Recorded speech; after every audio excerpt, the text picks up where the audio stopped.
I'm going to go ahead and get started because this is probably about a 2-hour presentation. No, I'm just kidding. Just kidding. I know between you and the wine is me. But I'm delighted to be here. I'm Cheryl Abshire, and I'm from Lake Charles, Louisiana, which are the suburbs of Texas. So just a little carve out over the Sabine River. But I love coming back to Texas because I'm going to get my accent back because I was born and raised in Port Arthur, down around Beaumont, Texas. That was when Port Arthur was really a city. You know, it's kind of gotten much smaller, but it used to be a big city. And moved to Lake Charles, went to school there, and met a Cajun boy, and have been there ever since. So I'm the Chief Technology Officer at our school district. We have about 34,000 students. I'll cover about 1,045 square miles. So it's kind of, it's rural, it's suburban, and it's also urban. So we hit all aspects across that eRate spectrum. I have been, I don't know if it's fortunate or responsible to be involved in eRate from year one. So probably like many of you have seen huge strides, improvements, changes, some we like, some we don't, since the program's inception. 2 years ago, I was appointed by the chairman of the FCC, Julius Janikowski, to the USAC board. That board has a very diverse representation. There are people that represent schools and libraries. There are people that represent wireline. There are people that represent rural health care. There are doctors on the board. And so the whole board functions as a whole to administer that fund. But those of us on the School and Libraries Committee are responsible and work on our $2.25 billion eRate fund. And so this year I'll finish my 3rd year on that board. I am the only practicing educator, technology person on the board. I think I'm the only person that's ever been on the board that is a practitioner. There is Ann Bryant, who is the CEO of the National School Boards Association, another man who is the director of the regional service centers. There is a librarian. But, you know, when I got contacted by different constituency groups and said, we need someone who lives and works in the field to represent our interest on the board. And so I said, okay, and then we began the political campaign because it's basically a political appointment to that board. So I'm delighted to be there working for you and enjoy the work, but you'd have to know that it's pretty frustrating sometimes because of the FCC and the massive bureaucracy in Washington, D.C. I just thought I knew about bureaucracy. I didn't mean to turn my back to you, gentlemen. I just thought I knew about bureaucracy within a school district or within a state until I got there, and it was just like I'm stamping my little Cajun feet. Excuse me, clicking my fingers. No, that's not going to work for schools. Well, the FCC. You know, I said, I don't care about the FCC. This is about kids in school districts, so I want you to know I'm a pretty vocal advocate there, and those of you that know me and have known me know that I'm not afraid to stand up and speak for us. So, we're going to talk about all things eRate today. I'm going to try to go very quickly. I'll probably hit this last part very quickly because this comes out of a presentation that's given to providers to help them understand that. But I know that this is something we're all concerned about in this fair and open competition. In my time on the board, the most appeals, the most issues around audits, the most problems are around fair and open competition, bidding, RFPs, and awarding of contracts. And it is so problematic, and that is where most districts end up in trouble and end up paying back money, and some of it very, very large settlements that are very unfortunate. So we're going to go through, again, very quickly, try to do this in an hour.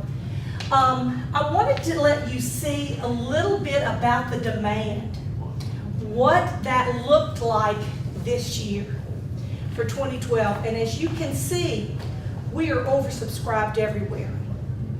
I know that you read probably the press releases, the information from the different groups that you probably belong to that about Priority 1 is gone. We're going to talk about Priority 2 in a minute, but it is It is so incomprehensible that the FCC does not see that we are oversubscribed and we are going nowhere but up.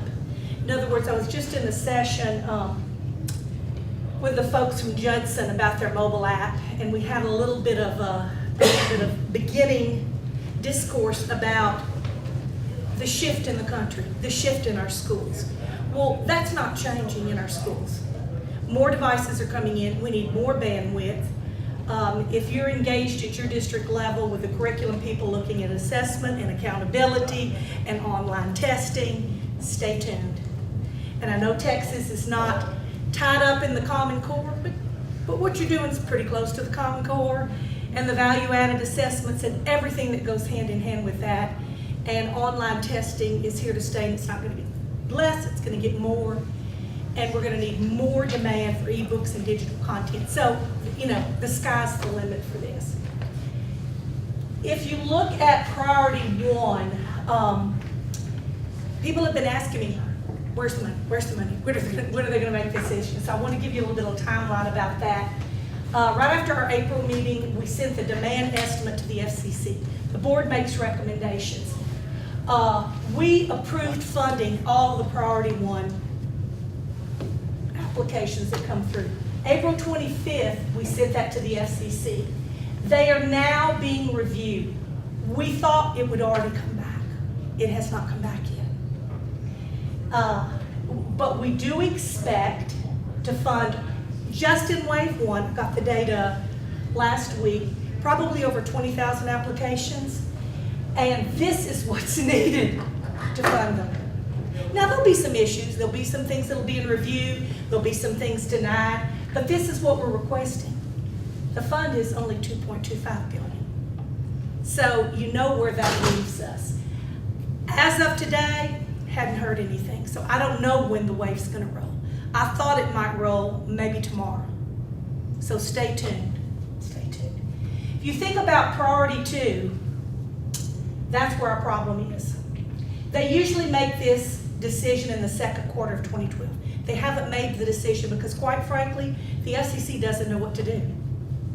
Because this has never happened before, where we don't have the money in the fund after we fund priority one to fund even the 90%. So they're telling us that the funds aren't available. The rules stipulate that we have to prorate it. So how do you prorate it? You know, do you fund just basic maintenance? Do you fund everybody at 90% based on when they turned it in? They don't know. They are grappling with that. Do we not fund any priority two and roll all the money over? We don't know. We don't know. But I will tell you this, it's months away. It is months away before they make that decision. Now, one of the things that I'd like to do, because I want to use a little bit of technology, I know all of you probably have a smartphone. Have any of you used Poll Anywhere before? You know, where you get feedback from your audience. I promise that once I get this, I'm going to send this back to USAC, because I talked to them last week getting ready for this presentation. I was in Alabama last week doing a presentation for their state technology conference, got some feedback there. And so I'd like for you to think about what would you like the FCC to do? And how might that impact you? So think about these. What should they do in terms of priority one? Should they prorate it? Because that's about what we've got. 40 cents on the dollar is what we could fund. And only fund the 90%. Here's the what I said before, should we not fund anything and save it for next year? Should we fund basic maintenance at Audit? We have about $300 million and we have that. Or should we do none of the above? Okay, here we go. Let's see if this works. You know, the technology never works with the technologist. It's working. Okay, here's where you text the code, 37607, and this is the number you put in for each one of these answers. 40 cents, save the money, basic maintenance at 90, or none of the above.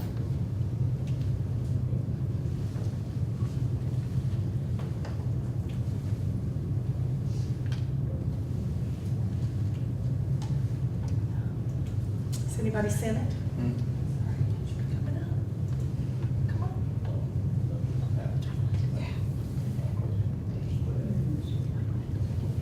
Here we go so far.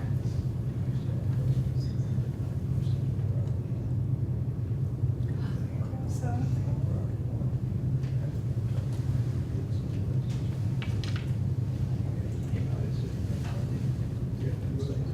got 7. Oh, this is better, 11. It's 1, 2, 3, 4, 6, 7, 8. Come on, we're gonna have more than that. 13.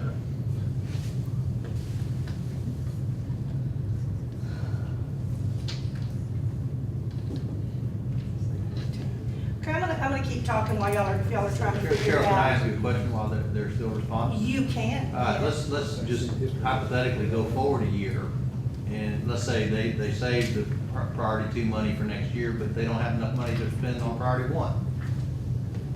Do you prorate starting at 90% on priority 1? That's what my gut tells me. 2 years ago when I came on the board, I said, DC, we got a problem. They predicted it would be another year. I predicted it would be this year we'd oversubscribe the fund. But hello, because I'm the one out, talking to people. I'm looking at my own usage. I'm aware of what's going on. And I said, I'm telling you, my colleagues, we are bandwidth hungry. Our bring your own devices, our one-to-one, our populations are expanding. Digital content is the holy grail. And I said, it's going through the roof. And then when the expectations came in this year, that's exactly where we're sitting. So Ed, I don't know. A year and a half ago, I testified before the FCC about raising the cap. And my suggestion, my very strong suggestion, my testimony was that we needed to be at $4.25 billion. We needed almost double it. And it was like, that's tip money in DC. $1 billion is like a tip in Washington, D.C. I mean, it is very sad to say that. And then they talked about the inflation thing, and the chairman was very, they were proud of the inflation factor coming in. And, I'm not going to look a gift horse in the mouth. If they gave us $100, I'd say thank you. But again, $100 million is no money in this fund. And so I don't know what's going to happen, but I'm going to take this data back with me. And what I'm going to say is hold on to the money. I think that's what I'm hearing you say. Some of you that didn't have phones or wanted to comment, yes, sir. I'd love to hear some feedback from you. But do you see the evidence that would just not be funded the next year if you don't spend it? Or that $1.25 billion increasing instead of... It's rollover. The FCC rolls the money over, and they can't touch it. Theoretically.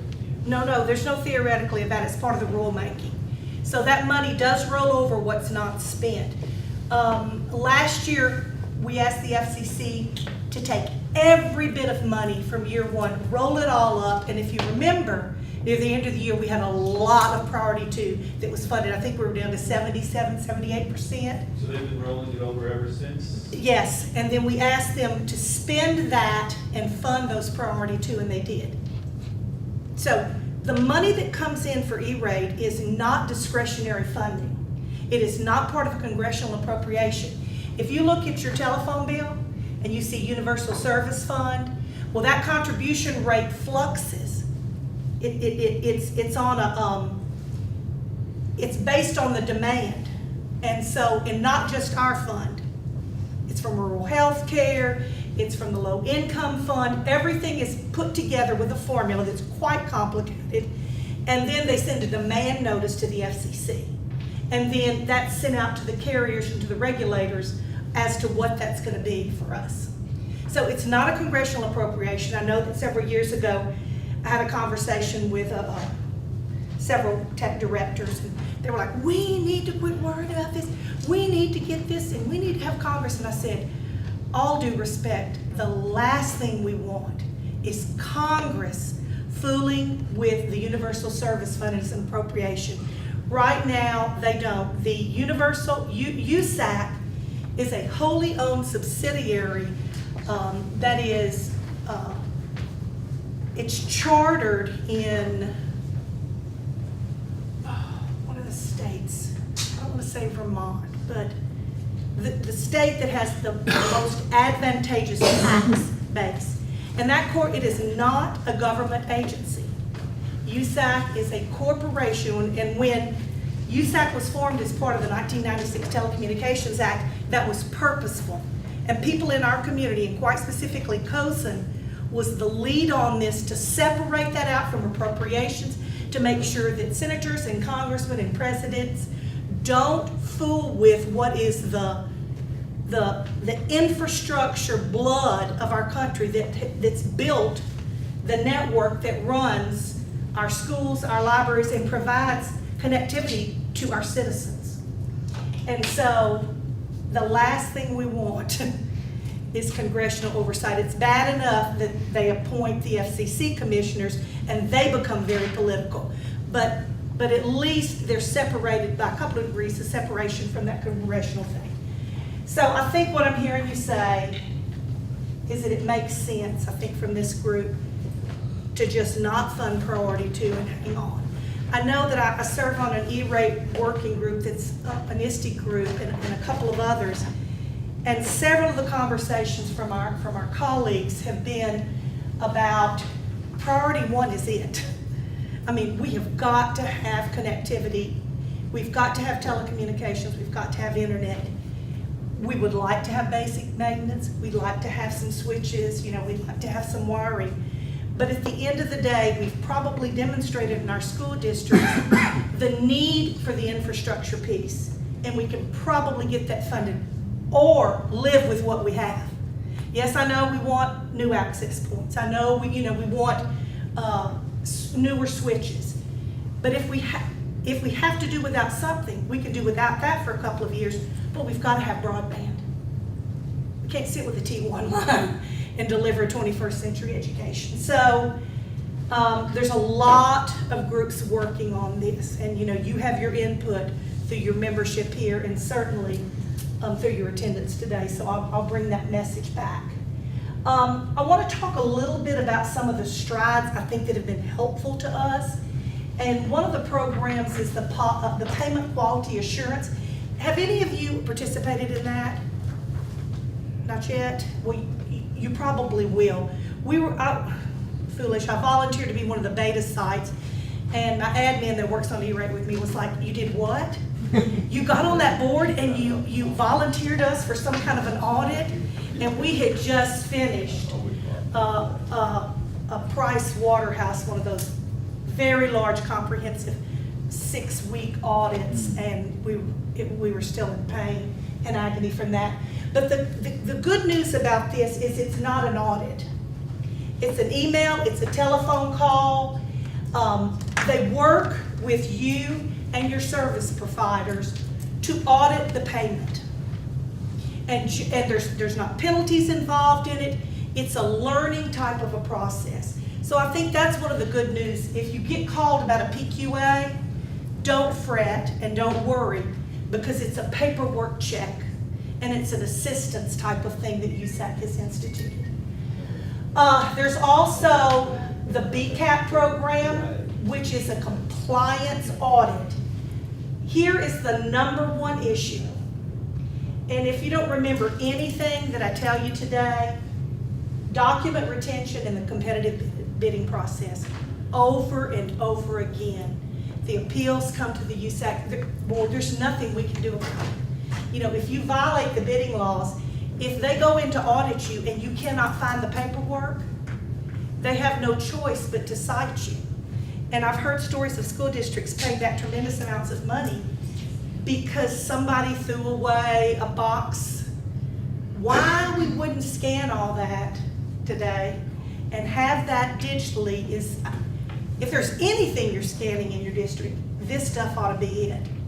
To pay back $2 or $3 or $4 or $10 million over time to me would be a very painful thing. It would be the end of my career in Louisiana, I'm telling you.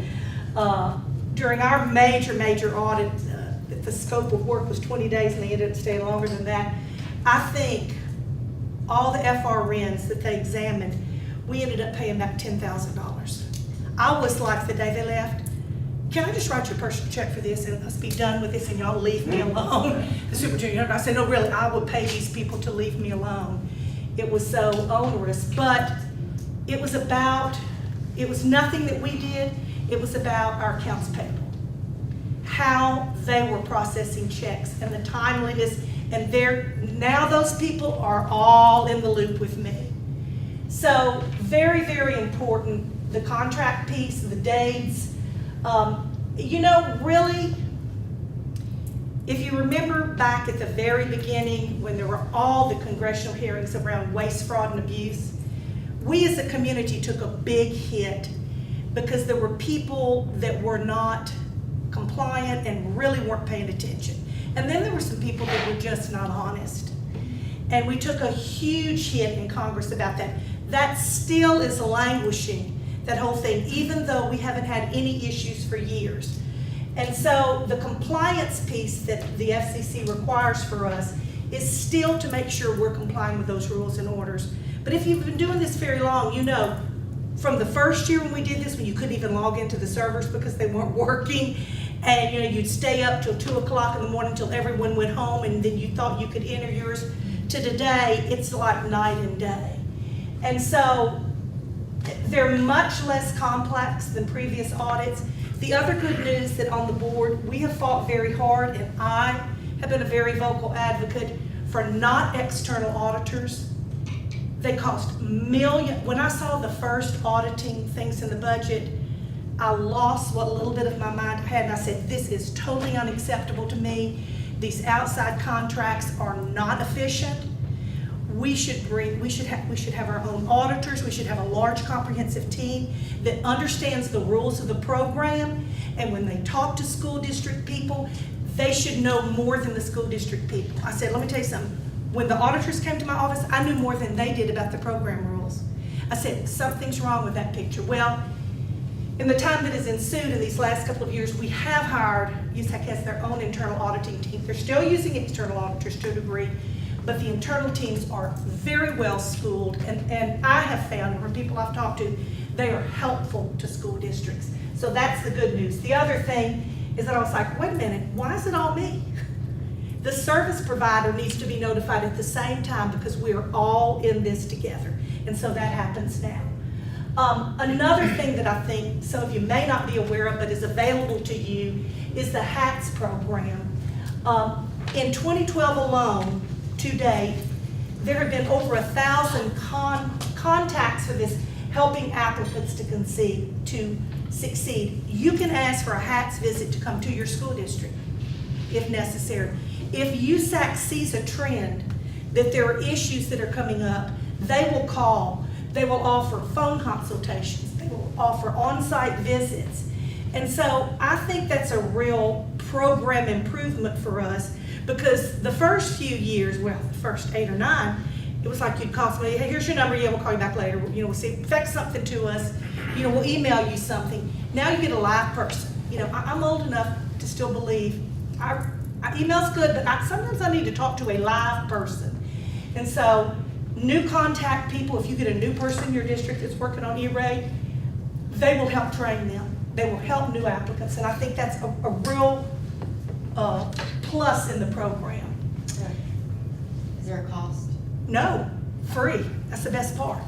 Well, there's always a cost, but at least it's not costing us. It's part of the services provided by USAC. The other thing I want to talk to you about real quickly is know what your role is.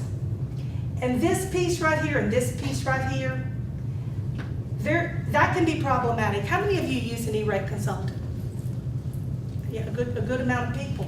And I think there are fabulous ones. I've done some work with Funds for Learning, and John Harrington, he and I have presented at TCA together, and I've been very pleased. We do our own. I'm not doing a 10 or 25, $30 million eRate application, but they know what they're supposed to do. And you should know what they're supposed to do, what they're not supposed to do. And you should know what service providers are supposed to do and what they're not supposed to do. And the problems, see right here, nothing to do with that. You sever the ties once you start the competitive bidding. They don't start giving you any more advice. They certainly don't help you with the RFPs or helping you make any decisions. But pretty clear processes outlined for who does what. I hope by now all of you know that about the technology planning for Priority 2 services. I think that was a big improvement for all of us. Although, who in a real sensible world would not do any technology planning? Well, we've got $10 million. What do you want to buy? What do you want to buy? What do you want to buy? You know, most of us have developed pretty thorough and strategic planning that links back in with our district improvement plan, our school improvement plan, ties everything together, and it's not just this standalone. And I think that's the value of back in the early days when we got forced to do it because we didn't know how to spell technology plan, and then they required us to do it, and I think we've gotten very, very good at it. You need to make sure that it has the 4 required elements. We did not do anything for Priority 1 this year. We went ahead and updated our technology plan, sent it to the state, because I think it's a good business practice. And I think it's a good teaching and learning practice, so we continue to do that. But remember, the plan has to be approved before the start of service or the filing of your 486. Some people, the dates get them every time, and that's where they get cited and becomes problematic. In terms of competition, this is very important, and it's got to be fair and open. There can't be any conflict of interest. The whistleblower type of aspect, I asked 2 meetings ago, why is that anonymous? And they said, that's just the way the rule is. I said, because you know when some people don't get a bid, they call and file a complaint that is absolutely unjustified and not merit. There's no merit. They have to investigate everyone, and we can never know who they are. I'm still fighting about that, but I haven't won that yet. Because I think anonymous calls are dangerous, and I think they're divisive. And I think sometimes they're not legitimate, and it puts us to jump through hoops. I know we were jumped through some hoops, and I know exactly what happened because the provider was so ugly to me during the bid opening and so contentious. And then, 3 months later, no waivers are approved, and we're under selective review for this stuff, and I knew where it came from. So be very careful that it's open, that it's transparent, that you follow all the rules so there's no question about your integrity or the integrity of your processes. We have all ours written and documented, every process, and anybody can see them. The 6th report and order talks very clearly about rule violations, and if you're not familiar with that, you should be. Remember, they cannot determine the types of services on our 470s. They cannot assist us in any way on a 470. They can't do any negotiating. They can't, would you believe it? Some people have before had service providers run the competitive bidding for them. I'm like, which alternate universe are these people living in? But again, that's where the HATS visits are helping people. New people that come into a small district, I know Texas has a lot of small districts, and someone takes over. In many places, it's a secretary. Here, you're now in charge of eRate, honey. And she's on the website trying to read and learn this. So, reach out to your colleagues maybe that aren't here and let them know about that HATS program to help them with these difficult issues. I know how tempting it is sometimes, because we become collegial with our business partners. And sometimes we say, well, you need to sharpen your pencil a little bit. We need to be very, very careful about comments and statements, anything in writing, all emails. If you get audited, they will request every email that is sent that has anything to do with any service provider or anyone else about the eRate thing. I cannot tell you how many emails we printed when we got audited. And some of them I was like, I wish we wouldn't have written that. It wasn't anything bad, and we didn't get cited for it, but it was poor judgment. It was poor judgment. So think about that. The charitable donations that would circumvent the bidding process or influence it. You know, we're gonna give you this, and this would maybe make you want to buy this other process. Be very, very careful, because really, there is no free lunch in eRate. You have to be very careful about that. I know you know about this gifting rule, this $20, you know, cannot provide anything over $20. Meals, travel. I got an email a couple of years ago from a provider that said, we have a suite, and y'all know the Saints. I know they have a little bit of problems, but they're still my boys. Just saying, I'm just saying. Super Bowl, black and gold, you know. And so they were like, we have a suite, we will be having a meeting to learn about network, blah, blah, blah, and we're gonna hold that at the Super Bowl, at the most famous game, it'll be in our private suite, and for you ladies that don't like football, please let us know what you'd like to do that afternoon. I'm like, really? Should I say I want to go, I don't know, meet Brad Pitt and Angelina at their house in New Orleans? Where's the sky's the limit? I still have that email. In case they're ever ugly to me, that email's going somewhere. But you have to be very, very careful what you say yes to. For me, I had to have a little come to Jesus meeting with my staff, because they don't really delve in eRate. You know, they're back there doing the work. I'm up in the policy level, and I was like, no, you didn't. Well, we didn't know. I said, well, you know now. So we put everything in writing to all the text to everybody so they understand. They can't go out for dinner with these people. They can't do things because they represent us. What you can do, we can have pre-bidding discussions. We can talk about this. They can have classes for us. It could be very de minimis, you know, coffee at a meeting, cookies, filet mignon is not, you know, de minimis, big dinners, not de minimis, plaques or certificates, all that kind of stuff's fine. You can't have a relationship. I had somebody ask me the other day up North Louisiana, it's my brother-in-law's company. I said, I know heard of some brother-in-law deals, but Louisiana, that could be your brother-in-law's company. But y'all can't be cooking up stuff. And people are already gonna think that you're already working deals with your brother-in-law's company. Yours needs to be even more above reproach than mine does, because they're gonna get challenged. Even the appearance of something of impropriety is enough to send you through a slew of audits and reviews. So be very, very careful. You know all this, the 28 days, who's gonna be receiving it, everything. You know, if it's in priority 2, it's gotta be the tech plan. FCC rules do not require RFPs. Oh, that little red thing's there. It's been my correction. But state and local, they'll go back to your state and local when you get audited procurement rules. They will look at them very carefully. They go to the board minutes.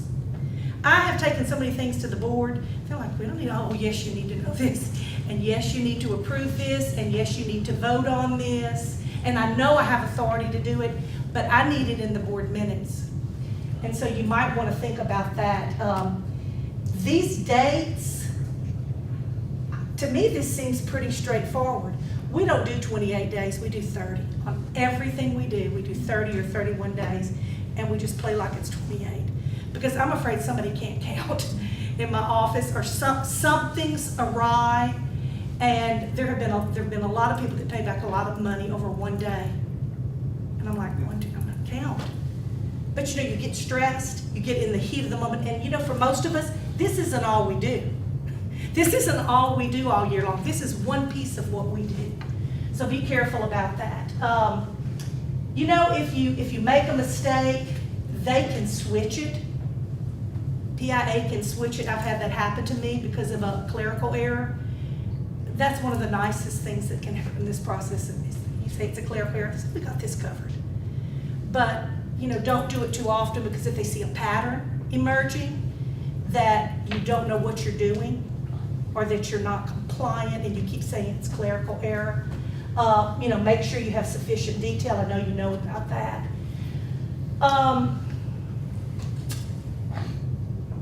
You need to be very careful about third-party entities, about negotiations, about shared services. I've had our libraries come, I was like, you know what? I love y'all. I'm not doing a shared services app. I'm gonna do our district app. It's complicated enough for me. Everything's gonna be straightforward. It's gonna be by the book, and it's not gonna be complicated because it's complicated enough.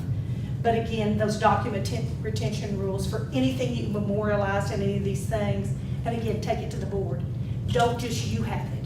Have board approval, because when they come back on you, if there's a reason, I don't want it to be me. Oh, the superintendent signed this. The board president, this wasn't me. This isn't just all Cheryl. This is all of us. So that's a tip. You need to be very careful about this accountability and why you disqualify people. Starting in FY 2013, we will not be allowed to list specific makes and models of services without also allowing equivalent products and services to be bid. That's going to be very tricky, and we'll see more about this, but I don't know about you, but I have a preference. There are things, interoperability is very important to us in standardization, and we have a deep bench in skill sets on certain products and certain devices and certain types of hardware. And so we're all going to have to be very, very careful about that, because we can't say we want HP just because everything else is HP and I like HP and that plays together in my little internet garden here well. We're going to have to make very, very clear specifications about that and document that. And we're looking at our rubrics right now. We're probably going to do some changes in our rubrics about how we quantify the value of a service or a product based on interoperability, existing conditions, skills, we're going to look at those. We're going to look at those. And I would suggest that you do that too. Harold, I see you furrowed brow. I was just thinking, in terms of specifications, you're about features of the devices per se, or are you building a business case for intrinsic value add for your current install base? I think we're going to have to be very, very clear and straightforward, and it probably will make those rubrics.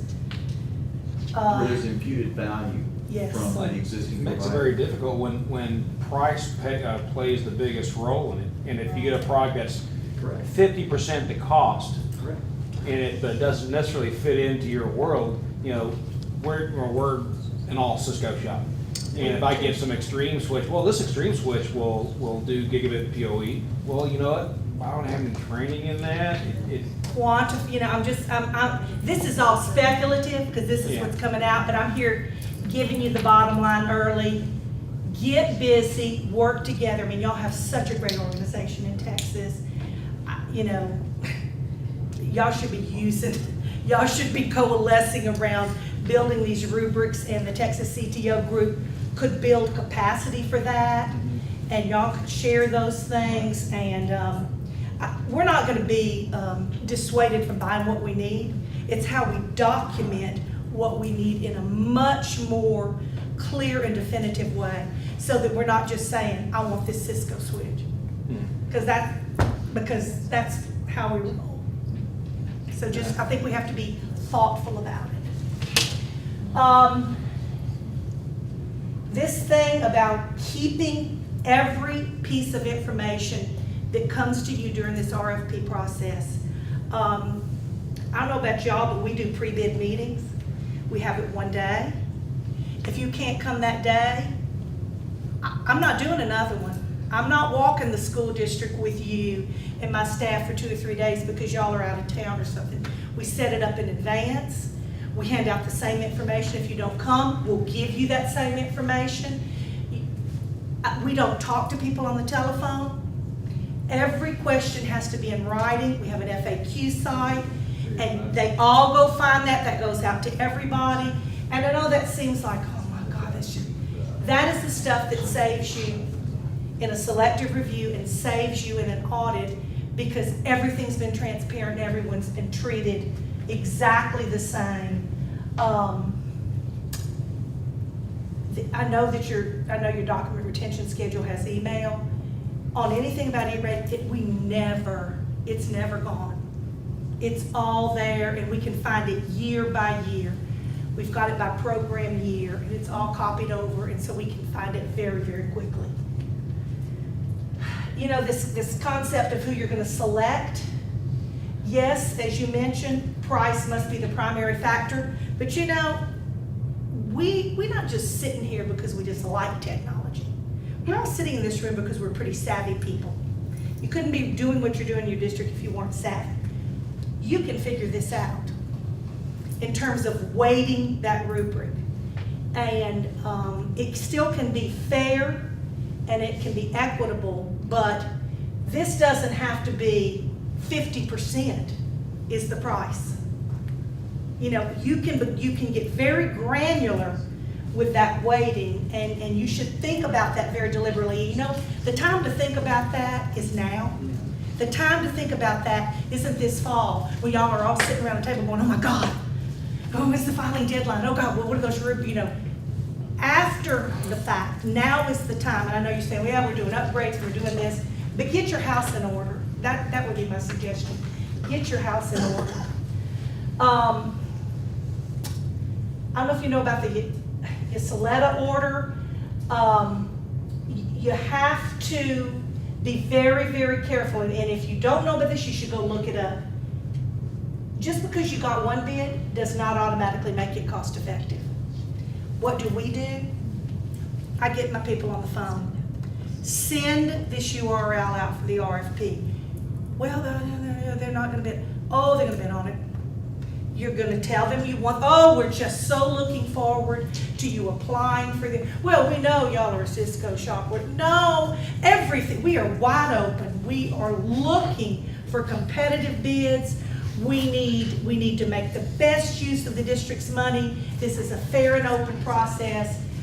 You know, come 3 or 4 days before the deadline and we've got one bid, I'm like, I better get on the phone, because we're going to have some competitive bids come in here, because I am not going to try to justify awarding one services on one bid. And so that's a little bit, I don't know if it's diabolical.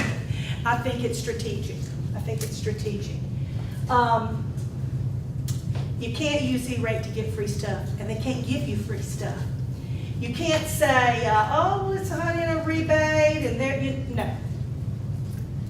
You can't play this tit for tat game. It will come back and bite you. So please be very careful. If anybody wants to offer you something, thank you. We're not interested in that. We need you to respond to the RFP. Don't talk about, well, I'm going to discount this to you, and then the next time you buy these computers, we're going to take this amount off. That is not fair and equitable. And I know that a lot of people have lots of offers, but you have to be very careful on that. To me, this can be problematic about eligible and ineligible components, and we've had that broken out before, and it's been problematic for us. Now I'm like, you know, we're not, if all these components are not eligible, I don't want to deal with this. We're just going to buy this. We're going to buy this because it's too complicated, and if we get audited, if we have miscalculated, and what I find is so funny, when they do selective review, because the FRNs that we got audited on had gone under selective review, and everything was approved. Then all of a sudden it's audited. It's like, wait a minute, how did y'all get that approved? You know what I told the auditor? I said, that is an outstanding question. And could you tell me how your people approved this, and now you're saying it's not going to work? I said, you need to go back and read those books again that they gave you. But that's what happens. Different sets of eyes make different determinations. So be careful about that. You can't get free products in a bid. They can't give you something free. Let's go real quickly to the gifts thing. Here we go. May not offer or provide any gifts or thing of value to applicant personnel involved in eRate. It is per funding year. So it is from July 1st to June 30th. Some people said, well, our state allows. I said, it doesn't matter what your state allows. eRate is not a state process. If your state says $100, or you can eat this, or in my state, you cannot have a glass of water. So we don't have a problem. But it's about the FCC gift rules. And they're always applicable, not just during the bidding process. I had somebody said, oh, we didn't go out to lunch with anybody during the bidding. I said, what, y'all went out for a big dinner after the bids were awarded? Uh-huh. I said, it's not just during the bidding. And I said, if somebody reports you, it's a violation of the federal gift laws, and it's problematic. Here's the exceptions. Modest refreshments. It's that $20 deal again. And it cannot be more than 50 over the course of the year. So you better go to Burger King, 2 or 3 times. The rule, don't go, and get something that's $25 and say, well, yeah, but that's only half of my 50. The rule in our shop is, don't take a pencil, don't take a cup of coffee. In fact, invite them and give them our coffee. But don't take anything, because we don't need to be suspect. And who knows what they're going to say they did. Oh, we went here. Well, he only ate $10 worth. I can't deal with the trying to quantify who ate how much food, or who drank the extra large iced tea, and who does that get. I just can't. I'm not gonna be. There's enough stress in our jobs. I don't need that. So our rule is, you don't eat or drink with vendors. And here's the deal. It's everybody of the service provider. They can't say, well, yeah, but I'm just a tech.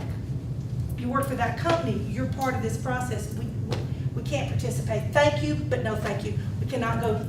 As much as I want to go to the Superdome and see the Saints, cannot go. I have to pay for it. So here's an example. School district, 3 times during the year, 9/27. No rule violation. It'd be a violation of my district, because sure pitch a fit. But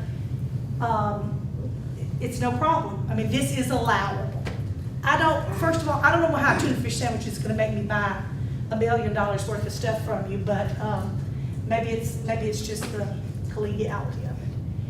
A tech department employing his spouse to attend a play, $30 each. It's more than the 20. You cannot accept it if you pay for it. Now, I've had people say, we're friends with these people. We want to go to this ball game together. Great. Pay for your ticket. Well, he has a box, and it's free for them. It is not free. Somebody paid for it, and he gave it to you. So it's a violation of the gift rules. And I don't want y'all to think I'm up here being the police. I'm just trying to give you the examples that in training, this is what we tell people. This is tricky. Gift to family and friends when they are using personal funds of the donor, where the brother-in-law, John's my brother-in-law. He gives me a diamond ring for Christmas, and he's paid for it out of his personal funds, but he also works for, AT&T. Well, AT&T cannot reimburse him. But if he gives me that gift as my brother-in-law, it's exempt. And it can't, Cheryl, I'm going to give you this, but remember, got that big contract coming up, and it has to be the personal thing. And it's not intended to discourage companies from making charitable donations, as long as those are not, because somebody said the other day, what was it? This first came out. I know in Texas, football scoreboards and football is just as important as in Louisiana. And there are providers that provide those scoreboards, or they provide fencing, and they do all these athletic things. As long as it's not related to eRate procurement. For me, the rule of thumb for us, it was in existence before we became involved with them in eRate. It's something that's done for the entire community. And so, and again, here's the rulings you can look at. Town library, same thing for schools and libraries. Can't give her a gift, can't be reimbursed by the company, has to be personal. This is working right here. No golf. There's no golf, it's $20. I don't think. And somebody can't say to you, well, yes, but this is like the charity golf course, and they're gonna give the money to charity, we're gonna get the tickets. They paid for it. So since the fees are paid by the company, can't do it. How do you cure a violation? Somebody asked me that the other day. I said, you know how you cure it? You give it back. You give it back. To avoid public embarrassment, he did not decline the barometer given at the conclusion of a speech. He either returned it or paid the $200. And I've heard of situations like that. Somebody's given somebody something at an event, and they're not going to go, oh no, I cannot accept this. Oh, thank you, but I cannot accept this. Because he went to maybe speak at the Cisco Training Academy, and they gave him a shotgun or something. I don't know. Oh, thank you so much. Afterwards, I can't keep this. And probably if it were me, I'd put it in writing. Because a lot of people saw me get something. I would put it in writing and email them, thank you so much, I'm not allowed to accept this. I've returned it to such and such on this date, and I get somebody to sign and say, she gave me back that shotgun. I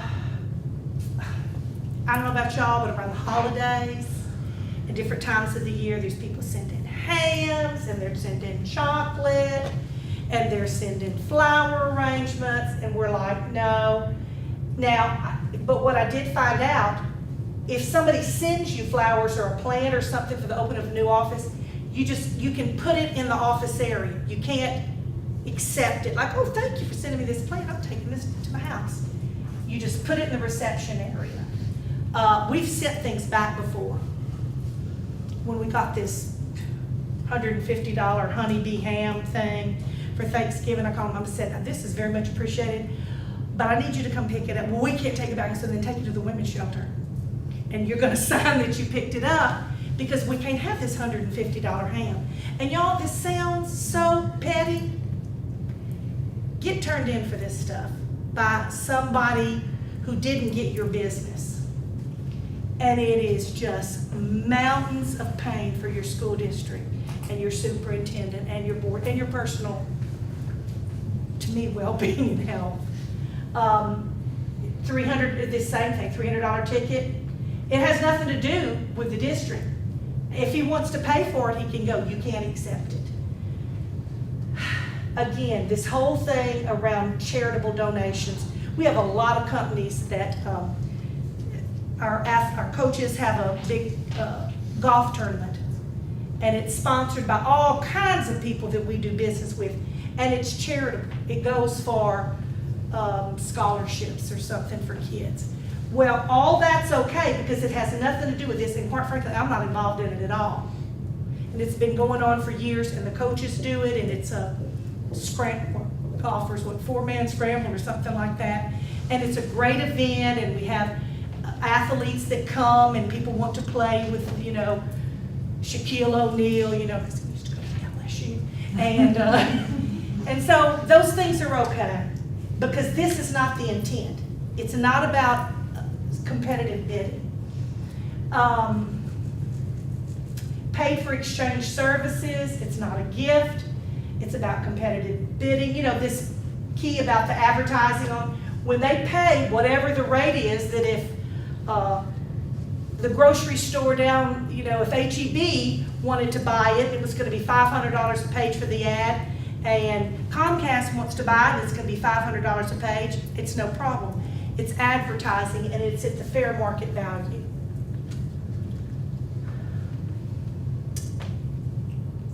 this is a real tricky area. Giving people something.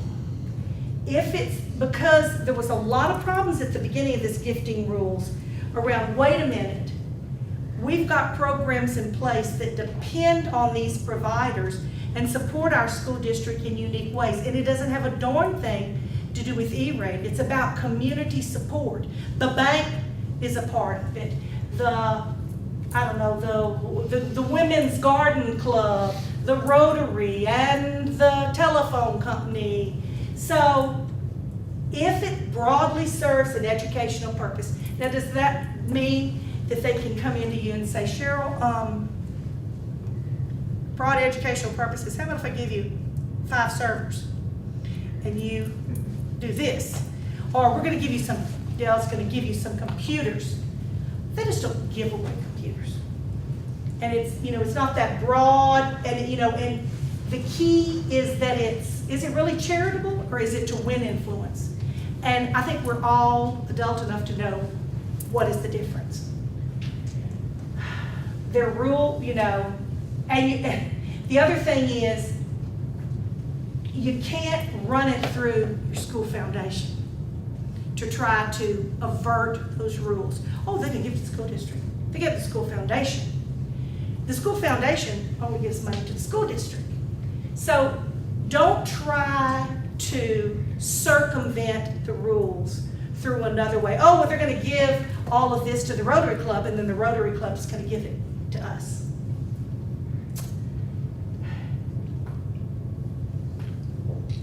Here's the key. I can't give it to a parent, a sibling, a spouse. It's that, well, I'm not going to take Cheryl. I'm going to take her husband Anderson. We're going to go on a golf trip. Well, Anderson wouldn't even be taken on that golf trip if he wasn't married to me and I wasn't the CTO. It's completely about influence, and that's the filter I think we all have to use. It's about influence, directly or indirectly. You see, to Shell and design, and we've seen some rulings about this, about trying to run it through an alternate source. They can't direct it, like we're going to give it to these people and then you give it to them. That's attempting to circumvent the process. You see, decline the gift of a personal computer, and the names are given. Oh, well, one goes to Cheryl, or one goes to John. Cannot donate computers to a raffle, that they would go to these certain people or these schools or libraries. So when you think about TCA, when you think about this group, it's given to the organization. It doesn't mean that Daniel's going to get anything. It's an open event. If there are door prizes, there's no distinction about who's going to get them.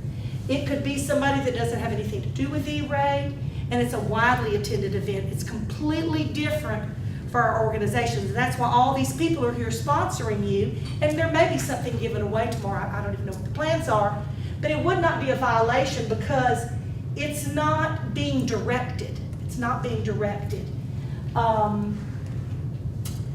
know y'all know about this. You can't get a free cell phone, if you get a contract, can't have a donation to cover the non-discounted share. There's a lot of people that have gotten in trouble for this. Well, we're just going to reduce the amount and then that'll help you cover that non-discounted portion. Unallowed.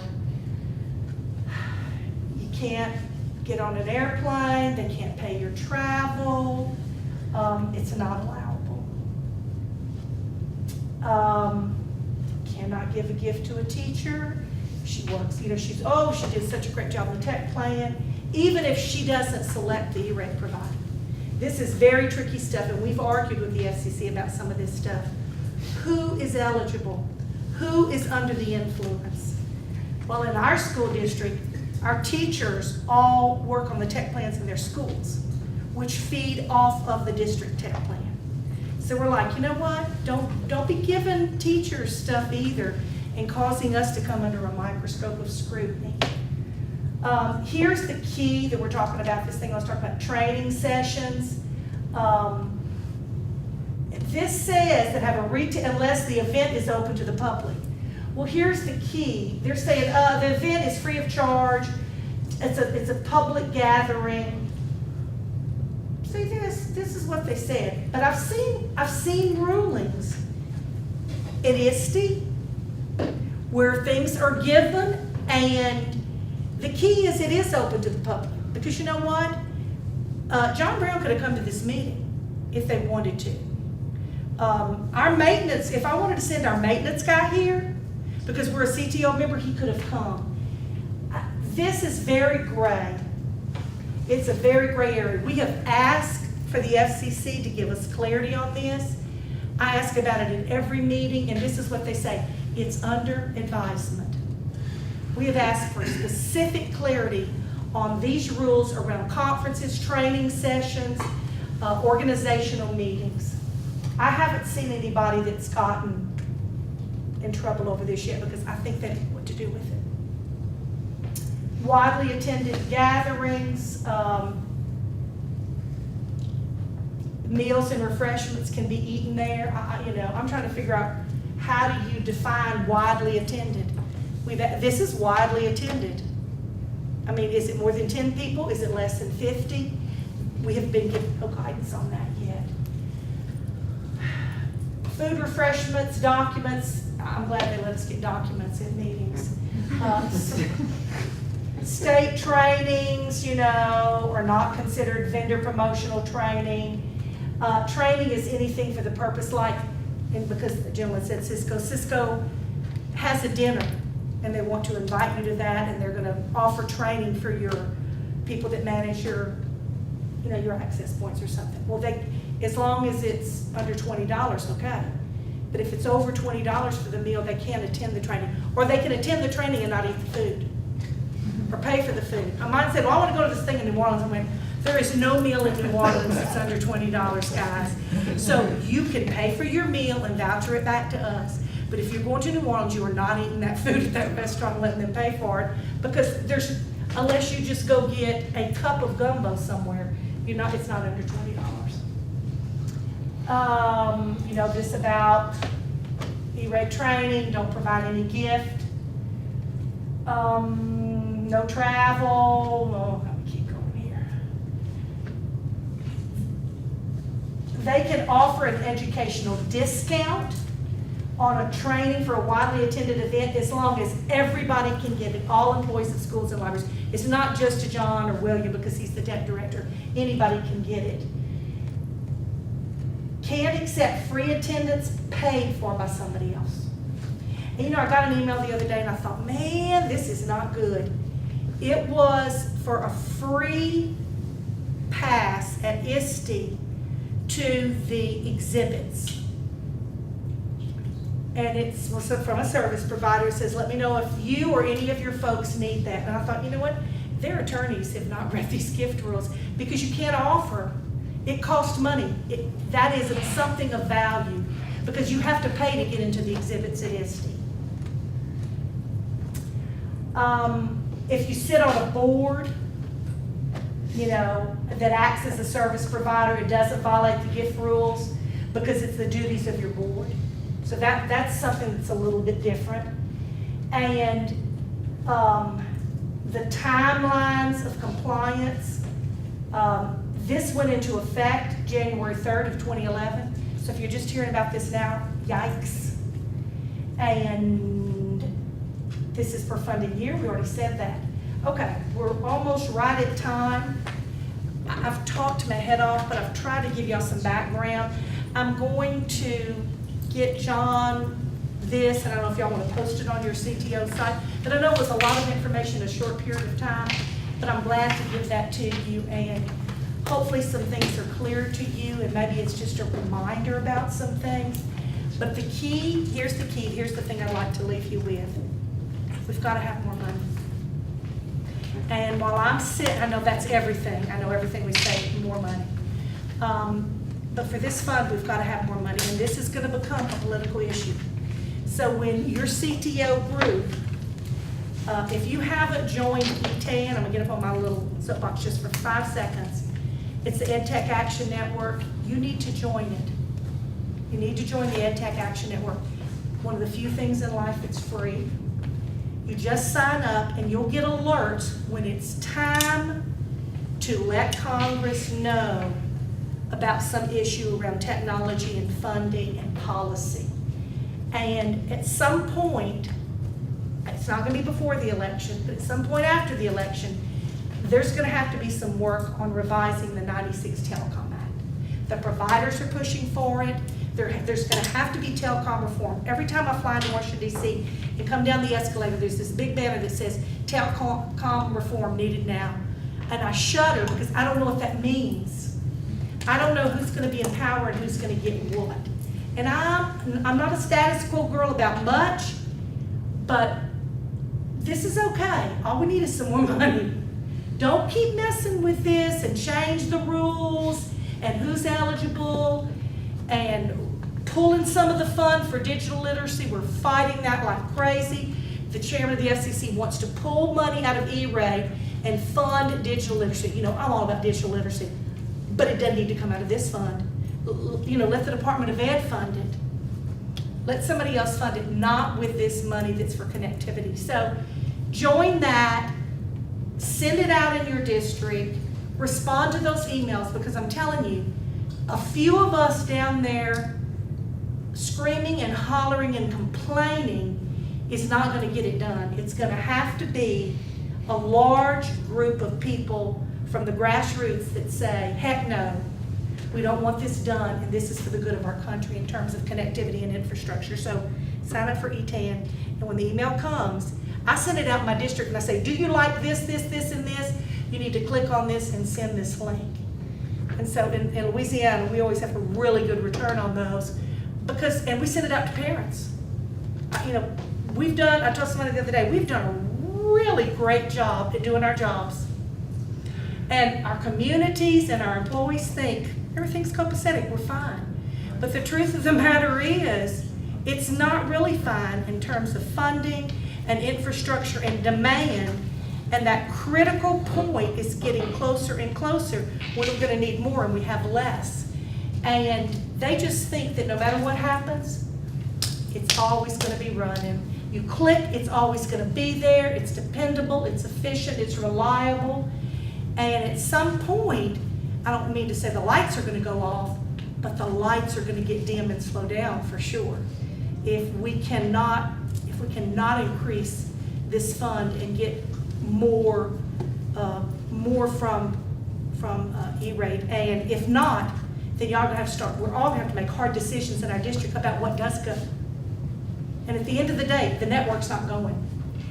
5, 6, 7, 8 years ago, people, well, I don't care about that. Right now, in your district, just like mine, if the internet blinks, it is like the planet has stopped revolving. If eRate falters if email falters for a second, it is like the oxygen has been sucked out of the building. I'm like, girls and boys, hang on. You know, somebody cut a fiber link at the other end of town. Give me a break. Oh, one person told me the other day, don't y'all have redundancy? I said, I know you didn't say that word to me. You can't even spell redundancy, Butch. Well, I know that there's supposed to be a redundant network. I said, it's redundant as heck. Now get on back in your office and let me get this stuff done. But again, you know, that's a good thing. That's a good thing they depend on us. And it's a great thing that they need us, but we just have to make sure that we can deliver on that promise. So thank you for coming this afternoon. I'm not sure.